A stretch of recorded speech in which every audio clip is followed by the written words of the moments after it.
भोपाल का बहुचर्चित त्विषा Sharma death case एक बार फिर सुर्खियों में है, लेकिन इस बार वजह कोई नया खुलासा नहीं बल्कि जांच में सामने आई एक ऐसी लापरवाही है जो पूरे केस की दिशा बदल सकती है।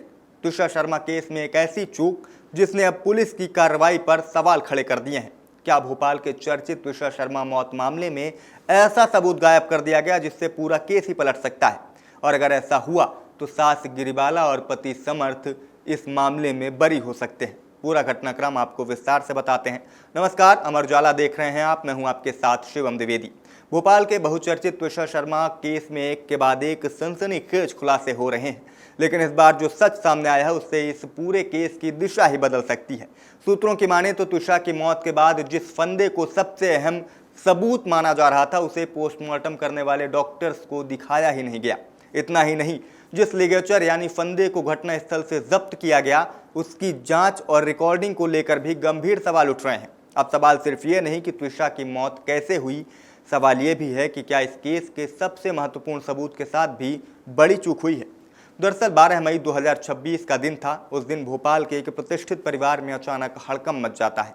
नोएडा की रहने वाली त्विषा शर्मा अपने ससुराल की छत पर फंदे से लटकी हुई मिलती हैं।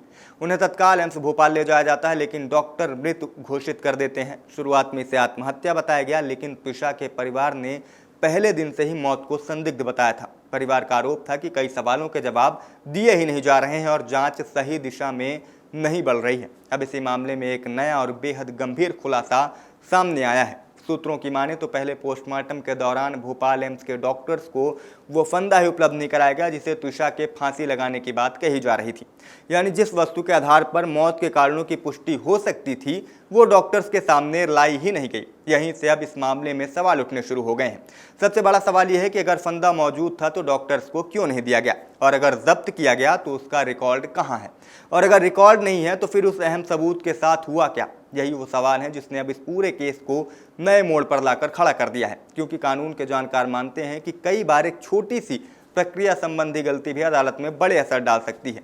त्विषा के परिवार की ओर से पैरवी कर रहे अधिवक्ता अंकुर पांडे का कहना है कि ये सिर्फ लापरवाही नहीं बल्कि बेहद गंभीर चूक है। उनका दावा है कि अदालत में अभियोजन पक्ष का मामला इसी बिंदु पर कमजोर पड़ सकता है। उन्होंने ये भी आरोप लगाया कि इससे गलती से आरोपियों को फायदा मिल सकता है और पूरा केस प्रभावित हो सकता है। हालांकि अभी तक इस मामले में जांच एजेंसियों की ओर से कोई आधिकारिक बयान सामने नहीं आया है। उधर मामले में गिरफ्तार पति समर्थ सिंह और सास गिरिबाला सिंह फिलहाल न्यायिक हिरासत में हैं। सीबीआई इस पूरे मामले की जांच कर रही है। सूत्रों की माने तो जांच का एक बड़ा हिस्सा त्विषा की प्रेगनेंसी और उससे जुड़े विवाद पर केंद्रित है। डिजिटल एविडेंस में पति पत्नी के बीच प्रेगनेंसी को लेकर विवाद के संकेत मिले हैं। हालांकि इन तथ्यों की आधिकारिक पुष्टि जांच एजेंसी की अंतिम रिपोर्ट के बाद ही हो सकेगी, लेकिन जांच में यह सामने आया है कि मौत वाले दिन त्विषा और समर्थ दोनों एक ही पार्क में गए थे, लेकिन दोनों के बीच वहां कोई बातचीत नहीं हुई। समर्थ के मुताबिक वह शाम को पार्क में टहलने गए थे और कुछ देर बाद त्विषा भी वहां पहुंची थी। हालांकि दोनों अलग अलग रास्तों से वापस लौट आए और इसके बाद उसी रात त्विषा की मौत की खबर सामने आती है। ये मामला शुरू से ही विवादों में रहा है। मौत के बाद सबूतों के साथ छेड़छाड़ के आरोप लगे। परिवार और ससुराल पक्ष के बीच आरोप प्रत्यारोप का दौर चला। मामला इतना बढ़ा कि जांच पहले एसआईटी और बाद में सीबीआई को सौंपनी पड़ी। और अब जब फंदे और पोस्टमार्टम से जुड़ी कथित चूक की बात सामने आई तो एक बार ये केस फिर सवालों के घेरे में आ गया है। सवाल ये कि क्या त्विषा शर्मा मौत मामले में सबसे अहम सबूत के साथ बड़ी लापरवाही हुई है, और क्या जांच की इस कथित चूक का असर अदालत में दिखाई देगा, और क्या सीबीआई अब इस नए एंगल से भी इस मामले की पड़ताल करेगी। फिलहाल इस केस में सवाल बढ़ते जा रहे हैं, लेकिन जवाब अब भी अधूरे हैं और यही जवाब तय करेंगे कि त्विषा शर्मा केस में इंसाफ कब मिलेगा। इस खबर में भी इतना ही। बाकी तमाम खबरों के लिए बने रहें अमर उजाला के साथ। आपके राज्य की खबरें, आपके शहर की खबरें सबसे पहले जानने के लिए देखते रहें अमर उजाला। चैनल को सब्सक्राइब जरूर कर लें और पाएं हर अपडेट।